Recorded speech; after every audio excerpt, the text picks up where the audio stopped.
that's not every day, but when you have the opportunity, figure out what the things are that you're good at, and then apply those in a way that elevates the team. I think we're so guilty of, as young people, like thinking that getting from Monday to Friday is going to get us from level to level, and it's not. It just gets you from Q1 to Q4, and then you just repeat that for 30 years. Applying what you're good at to what you do will get you level to level, because then you come up with creative ideas and things that are different, and that's what people are looking for. Welcome to Momentum Now by MVP, a career-focused podcast that delves into the stories of seasoned professionals, charismatic leaders, and passionate catalysts. Join us as we explore their career achievements, the challenges they've overcome, and their advice for young professionals of color navigating a fulfilling career journey. Today, Bob Brooks and Karen McFarlane speak with accomplished racing pit crew competitor and coach, Michael Metcalf Jr. Michael shares his journey within the world of NASCAR and how building a positive personal brand creates new career opportunities and powerful business relationships. Hi, everyone. Welcome back to Momentum Now.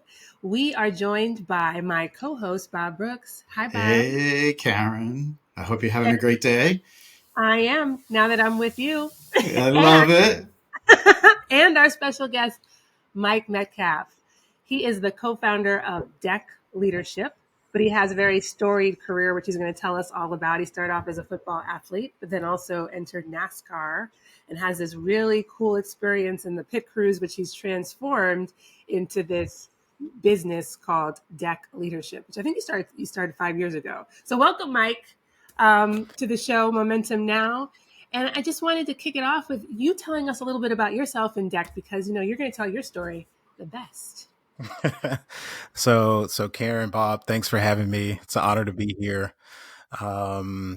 Just dive right in. Mike Metcalf, born in DC, grew up in Charlotte, always been an athlete, love sports, love competing, love that team environment, that team dynamic. It's like the closest thing that mimics family to me. So tore my ACL twice in college, and we can get back into that a little bit later, but just kind of, it set me back and at a time where in something where I was like really wanting to move forward in, like I wanted to try to play professionally, and I still had an opportunity to play in Italy in this like Italian football league, but then also right at that same time, just feel like God opened this door for me to try out for a race team. And at the time I had never been to a race. I'd never watched one. The first race I ever went to, I was working, like I was on a team. So like, it's kind of crazy. Like that usually doesn't, like the first football game I ever went to, I was playing, it doesn't usually work that way. So that was 2006, January. And I thought maybe it would be something I'd do for 5 years as a finance and banking major. Charlotte's a big finance town. I could have had, opportunities with that. But here we are 18 so years later, and I'm still in the motorsports world. So I went from just a developmental pit crew athlete working in the parts room just to kind of supplement the team, then went to a different team, and that was the first year where there were full-time pit crew athletes. It used to be that the mechanics, you had to be a mechanic first and then you pitted the race car. Well, then Red Bull Racing switched the model. Red Bull is always innovative.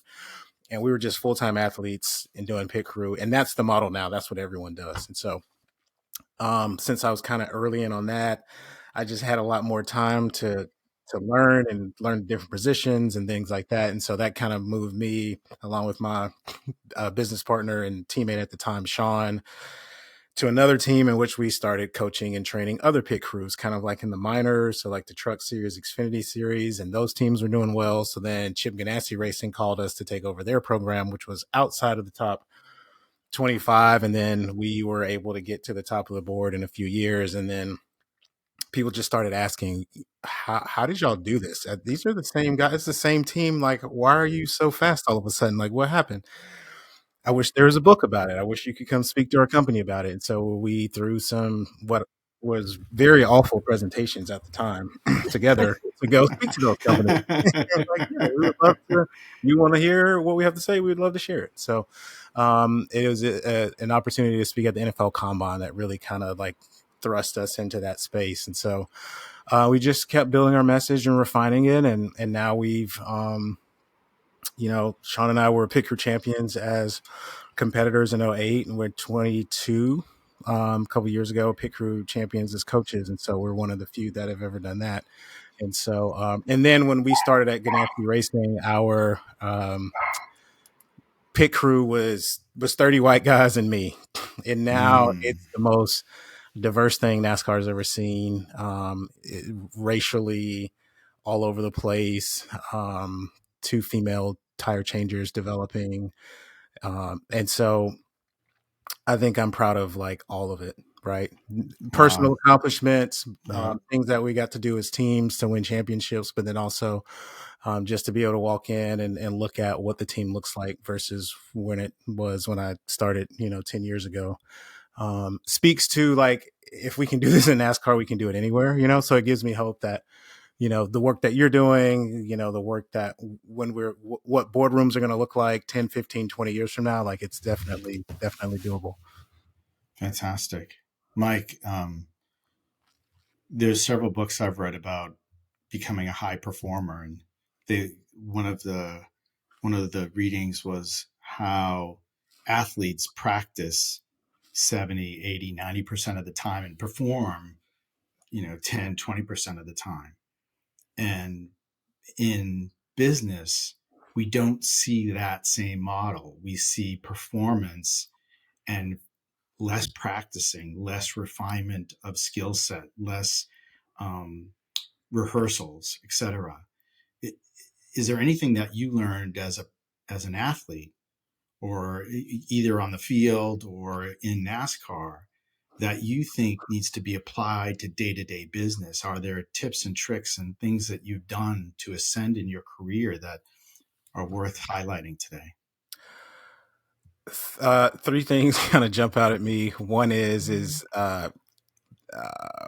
companies always have core values, things that they hang their hats on. I think it's important for um, us as individuals to have our own core values. Mine are my company. It's right here: diversity, efficiency, culture, kindness. And so these are things that help govern my decision making, the choices I make, the type of clients I want to work with. Like, do they fit into that? And it helps you stay aligned. We talk a lot about how spotters sit at the top of the NASCAR racetrack and kind of help advise the driver on blind spots, and we all have them. And especially the faster that the world goes, like there's more in our brains in I think it's 2 weeks than there was in a decade. 1,000 years ago they did some studies on the brain, so there's so much coming at us so quick, and especially as we can accumulate more and more information, we have these blind spots, and we need people in our lives that can help us navigate those. um I think that uh I lost my train of thought. What was the question again?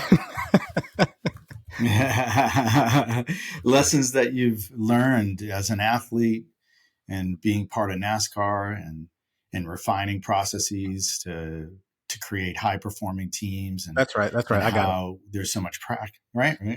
Yeah, we got it. We got it.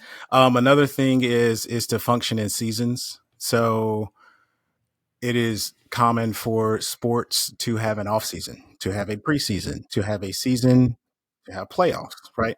And so for a business leader to start the year in January 1st and say, okay, ready, set, go, let's just keep doing what we did last year, but be better, that's not a real strategy.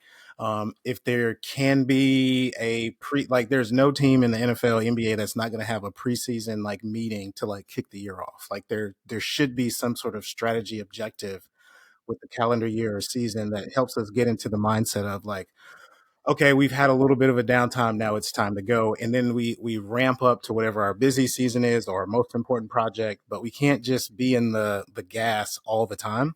You burn out. You burn out if you're in the gas all the time. And here's the a lot of times we have like these magical moments of creativity and innovation, but they they happen so often like out on these like extreme like circumstances, or like there's this crazy need for something, but But at some point, you got to come back in and like recenter, reset, recalibrate, refuel, right? You can't just go the whole race on one tank of gas. And so I just encourage leaders to kind of work in season. Find, even if it's 4 days, like find an off season to where everybody can say, you know what, we're taking a rest from work. We don't even worry about anything. We don't need anything right now. Unplug. Especially if it's following like a playoff kind of moment. And then the last thing I would say is just you as leaders, future leaders, you doing your job isn't making you a better leader. So you have to like sharpen your tools outside of work. You have to join nonprofit boards. You have to get involved in your community. You have to find other ways to kind of supplement the way that you lead and interact with people. Just because you're checking all your boxes and your team is performing doesn't necessarily mean that you're becoming better with leading people. And that certainly doesn't qualify you to lead more people just because you've done a good job here. And you see that all the time. Like somebody's done a good job as a shop foreman, and then now we make them the GM of the race team, and it's a train wreck. It's like, well, they did so good running the fabrication shop. It's like, yeah, but that wasn't, they weren't sharpening their ability to handle constructive feedback. They weren't sharpening their ability to read the room and be empathetic. And so these are kind of things that I think you should be thinking about. Hey, Mike, I just want to rewind you just a little bit. For those of us that may not be as familiar with NASCAR pit crews, can you give me like a really quick overview of what y'all do? Yeah. Yeah. So just it's so I can it's relate it. I mean, I get what you're saying, but I know. Yeah, go ahead. yeah. Sorry. So you've got what city are you in again? Are you New York? New York. Okay. Okay. Cool. Right. So um, there's a car that's going to come in. You have a designated box that you can work in. That's just enough for the car and your equipment. You have a car that's going to come in, oftentimes from 60 miles per hour and come to a complete stop in less than like 2 seconds. And then you've got 5 people that have to jump out and change 4 tires and put 18 gallons of gas in that car, ideally in under 10 seconds. And so you have a fueler, which is what I was, with a 100-pound can that has to get plugged in less than 0.5 seconds. You have a jack person that has to get the jack under the car and get the car up in under 0.75. You have tire changers that should get to the car and engage their sockets on the lug nut. And under the front should be honestly negative. They should get there before the car stops. The rear should be under 0.75. And then 2 tire carriers carrying 2 50-pound tires that have to jump in front of the car and have one delivered to the front in under a second. And so, and all that's with like if you were to go put your heels on the yellow line at 95 and just kind of turn your back. All while that's happening, there's 40 other cars that are whizzing by you that have hit plenty of people. Like I've been hit. It's just kind of part of it. So you're out playing in traffic and you're trying to change these tires, and there's crew chiefs yelling at you. Drivers are upset. Tempers are flaring. Sometimes it's 100 degrees. You've got a base layer of fireproof underwear and then a fire suit on top of that with helmets. And so, and then cameras watching you and 100,000 fans. So it sounds like New York City traffic. Right. Yeah. It's just like race cars are trying to drive through New York. It's all the same. Well, what it also says to me is that it requires a deep amount of teamwork and trust. Right. And so, how did you guys develop that teamwork and that trust? Like how do you build those skills when you have to do things that are outside of yourself? Yeah. So kind of going back to the core values, diversity, it was bringing in different experiences. And like I said, it wasn't so much that the problem was that there were 30 white guys in this department. It was that so many of them were very similar and had very similar thought processes and ways of life and experiences. And so that was dangerous. We needed to find, the diversified portfolio. And I always ask people like, why would you do you have a portfolio? People that are questioning diversity, do you have a diversified portfolio? And they're like, yeah, of course. Why? Well, it mitigates risk. I'm like, that's all we're looking for. So when you come into a room and then you start to see it changing to where risk is mitigated, you start to feel like, okay, we might be able to navigate some things. This may be a comfortable place for me. We might be able to respond. This might be a place where I can stay for a while. And then when you listen to those people and trust starts to develop, that's where that efficiency comes in, right? And so we were able to like see direct numbers on how our pit stops were improving. So people were buying in. They're like, well, I'm not sure what this Mike and Sean guy are talking about, but whatever they're doing is working. So let's go with it. Right. And so, and then we just really invested a lot in our people. We knew we had to weaponize our culture. We had to make this time that we were going to spend together be meaningful, right? Like self-determination theory is really simple and basic, but it's you have to be authentic in who you are, competent in what you do, and then have meaningful relationships with others along the way. And that's an intersection for success. And so we'll do our part to try to teach the skills as best as we possibly could with the help of everyone else. We weren't limiting just to two voices in the room. We would bring sessions in all the time, like, hey, everybody, let's deconstruct practice, film review. Like, what can we do to make it better? We're just two opinions, but you all see things differently. How do we make it better together? And so as we did things like that, but then started doing things outside of work to where people could connect in meaningful ways, you started to see that intersection happening, and then that culture started taking us where we wanted it to go. Mike, what? Oh, thanks, Karen. What advice do you have for young professionals who embark on their career? They walk into an environment that is not diverse, that might even be a toxic like culture or a difficult culture. Let's say difficult culture, and kindness isn't obvious. Like, what kind of advice do you have for young professionals that walk into those kinds of environments, and what can they do to be leaders on a day-to-day basis?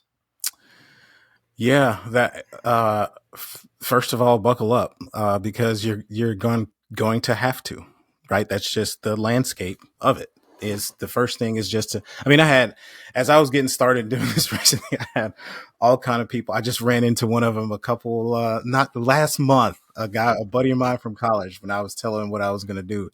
And he was like, yeah, black people don't do this, right? Like, you're never going to make it. And I heard that from multiple people, and this was from other black people. But then, and so I was just like, okay, well, I don't know that I don't know how I'm going to be welcomed. And then I got people that I would think should be on my side that don't think I'm going to make it. So I'm like, all right, well, just roll the dice. So I think the thing was, and I'm constantly reminded of this from mentors. Get a mentor of somebody who's done something like this. And I was frustrated about something 2 weeks ago, and a mentor of mine just said, hey, man, I hear you. I can't fix it. Certainly not right now. You might not be able to either, but remember, it's not about you. It's about the people that are coming behind you. And if you show up and you show professionalism and you work your butt off and you give that team everything you've got, the guy that's coming behind you, the next Michael Metcalf, the feeling that you want to have right now, he's going to have it. And it'll be because of what you did today. It's like that whole, the shade someone's experiencing now is because of the seed somebody planted 10 years ago. Right. So it's one of those kind of things, like you have to think about it holistically. You have to think about it in a big picture context that, hey, I might have to be the one that, Rosa Parks says, nope, I'm not moving. Right. This is going to cause a problem. It's maybe not be, it might not be good for me, but it'll attract the attention, and it'll create intention in a way in which some positivity comes from that. And then I'm always a big fan of leaders, like, never, even if it's challenging, like, don't pass on opportunities to be in leadership positions as young people, because you can make mistakes. When you get to where, you're Bob and I's age, in your 40s, people expect you to know what you're doing. But when you're, early 20s and you're just getting started out, like, you're expected to not know it all, right? And so take those lumps, like early on, right?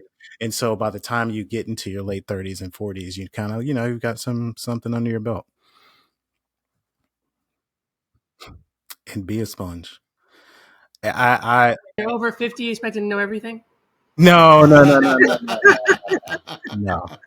But if you when you get hired and a VP role, a senior role, like you should be pretty competent. But if you have shunned responsibility or like back down from moments of where you could have like maybe taken that job, but you're like, ooh, I don't know if I'm qualified, you're going to wish you had at that point when you're 50, because you will have obviously learned things then that will prepare you for now.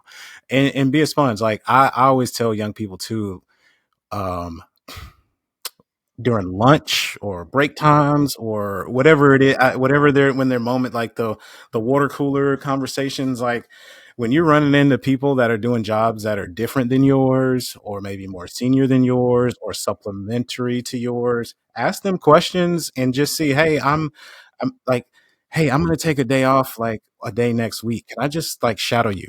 Like would that be okay? Or is there a time where we can meet for coffee that I could like maybe learn, because I'm learning this, but you're on the other side of it. So maybe it could help me think about how to like program better or write better or teach better. So I think that sponge is bigger than just trying to pay attention to what everybody is an action word to me. It's like being proactive to put yourself in positions to learn the real education that you can get anytime you're inside of a building. Like I learned parts. I learned how to put deconstruct the cars, which then I learned how to put the cars together. Then I became a mechanic. Then I started working with the hospitality team and the marketing team, and then started leading tours, and then started putting on events for the team. And then now this is what I do professionally. Like I put on racing themed offsites through Deck Leadership with Fortune 500 companies, all because I learned like how so I know how to put the guns and the regulators together and set up the event and tear it down. And it's like all the same stuff that I was doing at the shop that no one asked me to learn. I just asked questions and hung out before and after work. And now this is what I do for a living. And so it's just created its own little thing. I feel very fortunate. But I don't think I'm special. Like I think opportunities like this are out there all the time. I really love that you talked about, though, some of the pushback that you get, right, from people that look like you and obviously outsiders. But I think it also hits different when it's, like when Black people say, no, I don't think that's and I'm, for the listeners, I'm Black, who's not looking at me. When Black people say, hey, I don't know if you could do that, or we're not in these spaces, or whatever the case may be, and it's not supportive, it actually hits very different, right? Because you take that very personally, and the biggest thing that can stop you from moving forward is fear and doubt, and you have to overcome those two things. And I'm just interested to know, like, how did you push past those objections?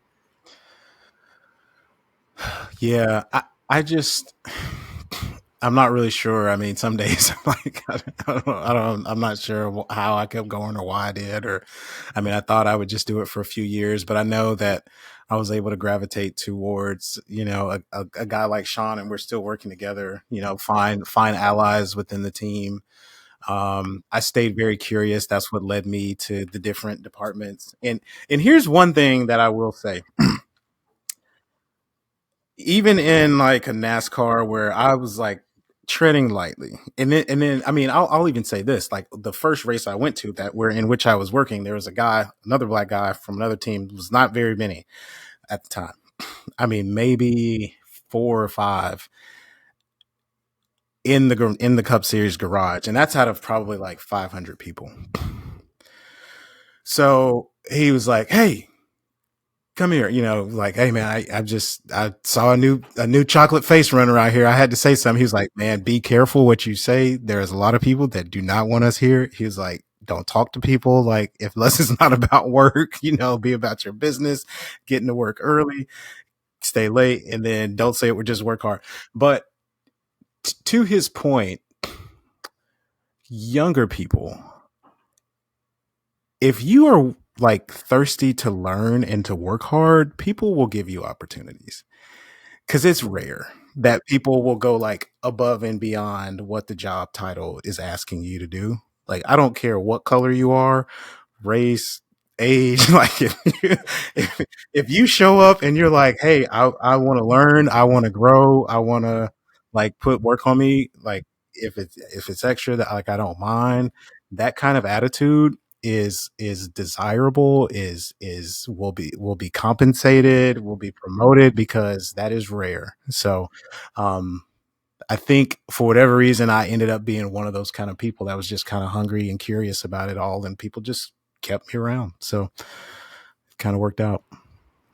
No, that's fantastic. I mean, it's really the opposite of what you're taught, which is like you just said, keep your head down, which is historical, right, in many ways, versus, you know, ignore all that and just lean in and grab your opportunities however you can get them, so Yeah. that you can advance yourself. And I love what you said about, the people that come behind you, because you do, whether you want to or not, represent more than just yourself, whether that's your goal or not. So I Yeah. love that you did that. And then the guy who really took a chance on me, so Greg Miller is his name, giving him a shout out, because he was the guy that was like, we got to get this kid in here. It's my first pit crew coach. And this is Ray Evernham Motorsports back in like fall of 05. I started in January of 06. And he coached for decades, got out of racing for a while. Last year was wanting to get back in. And then so I ended up like hiring him. Oh, Yeah, full yeah, yeah. circle. I So love it was that. I right, love that. and so Yeah, I like you love just that. never know Yeah. like how life is gonna work, and what kind of relationships are gonna be the ones that really have a significant impact on your life. You might just think it's a boss that, I don't know, it's just who I got assigned to, or that's just the person that's over this region, but you never know where they're going to go, where you're going to go. And, if you have a strong work ethic, and you're, talk to people often about how people experience you, like what kind of encounter you are when people see your face on the screen, or an email from you, or get a text from you, like something happens, and it's either like, I'm excited to hear from this person, or it's kind of like, okay, what does Bob want? And Yeah. right. And everybody knows that Yeah. what I'm talking Yeah. about. And if you're that Mhm. person, when you see Bob come across an email, and you're like, and Bob's a good guy, and Bob works hard, and Bob's, and Karen's like, if she says she's going to do something, she's going to do it, then you're like, these are the people we want. This is how we build a team. This is how we get that performance that we're looking for. So, Yeah. And that yeah. team doesn't go away. It just, uh, if you lean in and stay connected with individuals, they can carry you forward in your career. And as you said, I mean, I can think of 2 or 3 people that were either mentors of mine, or they were my managers, and time shifted, and then they were my clients, and then I was their client, and then I hired them. Right. And It's so just, building that network is critical, don't you think? yeah, absolutely. It's I mean, you hear it's not your net worth, it's your network, and it's all about who you know. But I mean, it is. It just I keep trying to make it something else, and it's not. It's just, it's who you're connected to. And if you've done work with people and it was good work, you see, I ran into a guy. So Charlotte's a big banking place, and there's one bank here that I'm starting to do some work with, and I ran into a buddy of mine who we were just randomly talking, and he's connected to the head marketing guy at this bank, and was like, "Oh no, wait! Like, that's a close friend of mine. Oh man, I'm gonna text him right now and tell him we're friends." And like, Mm-hmm. I know you got, so you guys do you need a meeting? I'm like, "No, we already have one set." He was like, "Okay, well, I'm gonna make sure it happens." And it's like, I've done good work with this guy, and so he's vouching for me so many times. I think it was 3 years ago. They said like all new business, or no, excuse me, 2/3 of all new business development happen through peer referral. And so that a buddy of mine, Mike Mooney, was saying that, and he was just saying like it's all about reputation. Mm-hmm. It's just Yep. it's just like that's Yeah. all like new Yeah. business. Like it's Yeah. not marketing strategy. Like the marketing strategy is great. Brand content's awesome. Your logo and Instagram accounts fire. Like all that's great. But Yeah. like, do other people vouch for you that Yep. Right. those, you know what I'm saying? Yeah. You know, Yeah. if I'm trying to Yeah. do business with Bob and Karen's like, no, Mike's cool. Like, I know Mike, like we can trust him. Bob's in. He's just Yeah. in. We don't need to like do a bunch of interviews. We don't need. It's just like no. Okay, we're good. And so that's where that curiosity comes in, that tenacity, that work ethic, that Mm-hmm. wanting to be a team player and wanting to know that it's not not about you specifically, but just the opportunity that you can recreate for others and things like that. And that's one thing that if the young folks don't hear anything I say, like your reputation matters more than you know. Mm-hmm. Definitely. You Yeah. said something like real fast, but I think you just explained it right. You said you need to do it right. So two Yeah. times, like now, don't just do it, Mm-hmm. but do it. Do it. Do it. Yeah. That's right. Yeah. Yeah. Yeah. Like Yeah. when I mean I can remember a couple times where it was like turn in a report or do something, and it was just typically like a 1 page kind of thing, and then this one's elaborate with pictures and graphs and breakdowns, and it's several pages, and it's explaining things, and then it's also talking about what the next one could like look like and thinking about solutions for later. They're like, okay, this kid's thinking about stuff that this is different, and that's what I mean by like just that's not every day, but when you have the opportunity, figure out what the things are that you're good at and then apply those in a way that elevates the team. I think we're so guilty of, as young people, like thinking that getting from Monday to Friday is going to get us from level to level, and it's not. It just gets you from Q1 to Q4, and then you just repeat that for 30 years. Applying what you're good at to what you do will get you level to level, because then you come up with creative ideas and things that are different, and that's what people are looking for.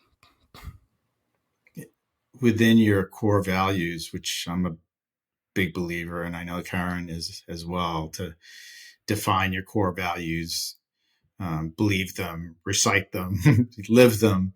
But one of your core values is kindness. And do you think that kindness within some environments is seen as a weakness, and how do you overcome that? Yeah, man, just talk about this yesterday. The two of the kindest guys that I know, one was like a sniper for a Navy SEAL sniper, like rewrote the sniper curriculum. Like he's a tough guy. Some of his stories from like the Middle East are wild. And then another one was the the security detail for the US ambassador to Iran. And I think that the story that I heard was when the guy showed up and was like, "Where's everyone else?" And they were like, "You're good." Like you got Johnny, you're good. Like a team of one, they were like, "You're fine." Like these are bad guys, right? But they're just some of the nicest guys in the world, and they would go out of their teammates. They're incredibly empathetic, and part of what makes them like ferocious is their love and care. Like they have that enforcer, like they want to protect people. Like there's a real tremendous sense of like value of the people on their team, and so how it could show up as being unkind, but that's what we're going for, right? Like we want to know that what we're doing matters beyond like what we can do for the team. Like who I am as a person has to come out. And if I can't bring who I am to work, um, there's so many leaders that will be like, "Hey, I'm not the guy that's gonna, care about your feelings. So don't do that. I'm here to get stuff done." It's like I've heard person after person after person say the split second he said that, I started looking for a new job. And they may have stayed and worked hard for years, but they mentally just knew like this just isn't going to be like the right fit for me because I actually value relationships and he doesn't. Right. And so when it comes to that, that's kind of like more on the human side. But even on the system side, I mean, there's, though I don't want to go too deep into it, but um, Toyota has like a model in which they create cars. BMW has a very different model. BMW will create the best kind of like model, product, drivetrain, suspension, and then they'll hand it off to operators and mechanics and say, okay, here, figure out how to make all this work. And that's why you kind of have these beautifully engineered cars that are incredibly delicate and pristine and operate optimally, but are super hard to fix, right? Mhm. Whereas Toyota, like the people that do the designing, they are the mechanics, from what I've understand. And so they're thinking downstream about, okay, well, I got to install all this stuff, figure out how to get it on this chassis. So let me not, okay, I could make those wheels more robust and maybe look better, but maybe I go with something more practical here because it'll be easier to fix. Oh, and then by the way, easier for a mom to change when she's, if she has a flat tire on the way to taking her kids to school, right? And so sometimes just from like the way we design our work, are we getting it in and out in a way and where kindness is being shown in the way we think about how everybody else deals with the things that we work on. It's so easy to kind of silo and be like, nope, BMW, my part's on point. Y'all, the rest of y'all need to step it up. Or could you do something to like make it easier? Not necessarily easy is what we're going for, but just to make it efficient. And so these are kind of some of the things when I'm talking with companies, things like that. And they're like, okay, I get that. Because typically it's like, all right, we're going to talk about kindness today. They're like, what's that have to do with us making money? Like, I don't care about that. And I'm like, it has everything to do with it. It's the glue that holds it together. Mike, you have given us so much in the Okay. time we've had. It's unbelievable. It's incredible. And Karen, good luck with the wrap up because I think the wrap up is going to take 10 minutes. Like there's so many lessons and Uh, tidbits here. wow. Um, I mean, first of all, I was like listening so intently that my notes aren't that great. You might have to help me. But what was super interesting about when you talk is it's so connected to your life, right? And to your NASCAR life. And obviously it should be, but for someone who's not part of that, it's so super interesting. So I'm going to do Yeah. my wrap up, but at the risk of being corny, I might translate it trying to be like you, but it okay. might be corny. Okay. All right. So just I, I, just bear with me. I Okay. believe in you. I believe in you, Karen. I believe in you. I'm not too sure, but you know what? We're gonna lean into the I'm here. uncomfortable. All I'm right. here. I'm here for you. I'm here. I'm here. So as you go through life, you need people around you to help you navigate the blind spots. Mm, So translation is make sure you check your personal rear view and side view mirrors on a regular basis so you can see who and what is around you. Right? love it. Okay. I love this. Function in seasons to help you strategize and plan. You Yeah. cannot be on the gas all the time or you'll burn out. So my Right. translation is go to speed limit, you know. Whatever the Yeah. speed limit is. It could be fast or Right. slow. Right. Right. Um, you said reset, recenter, and recalibrate. I don't have anything for that because I think that's perfect. Not that what you said wasn't perfect, but I don't have anything for that. Sharpen your tools outside of work. You said to join boards and just be curious and do other things. So you add kits to your car, right? You add the spoiler, you add all the accessories, Mm, right? You build that hmm around you, right? You just add a little bit more than the basics than what you were born with, hmm essentially, Yeah. right? Nice. Well done. Hmm And you talked about getting a mentor. There's going to be some rocky times when, people really aren't going to be aligned with how you're thinking, but you get people around you that are, again, you just bring those people around you. But I love that you said to, buckle up, right? And roll the dice there. And I also want to shout out to Greg Miller for you one more time because that was one of your mentors. So we're going to call his name. Greg Miller does another guy. Nice. And the last one is appreciate it's all about your reputation, right? So Yeah. that is your personal brand, right? And I don't have anything, really witty to say about that because that's because I don't, but I think that's super important. And what your brand is really important to how you're gonna build your network in life. So that's my Right my on. wrap. But I'm Right sure Bob. on. Right on. Yeah, not just when you talked about reputation, what I have here is be a sponge. A sponge is an action word. Stay curious, lean forward, embrace opportunities. And kindness, yeah, what I wrote is here is kindness is an accelerant to building strong relationships and galvanizing your reputation. So if you're thinking downstream, that's empathetic, that's kindness, and do it because it will help you as well as helping others and the folks that come later. Yeah. Accelerant. There you I go, love it. Bob. You tried it Well, back. yeah. Yeah. Yeah. We're doing it. Love it. Before we let you go, would you be open to some rapid fire questions just I to get to know I've you a little bit more? I've spent decades in one of the fastest sectors of the world. Rapid is my It's middle name. timeless. All right, here we go. Here, what was your favorite subject in high school? I would say biology. And your least favorite subject in high school? Actually, chemistry. What's the best advice you've ever received? It is okay to be you. Don't And have what's to. We live in a world of influencers, and there's these like kind of life tells you that you need to act a certain way, drive a certain thing, wear a certain type of outfit to, you know, dress for the job you want. So whatever they're wearing, that's what you go to the same store and buy the same suit and wear it. And it's like, but what if I don't like that suit?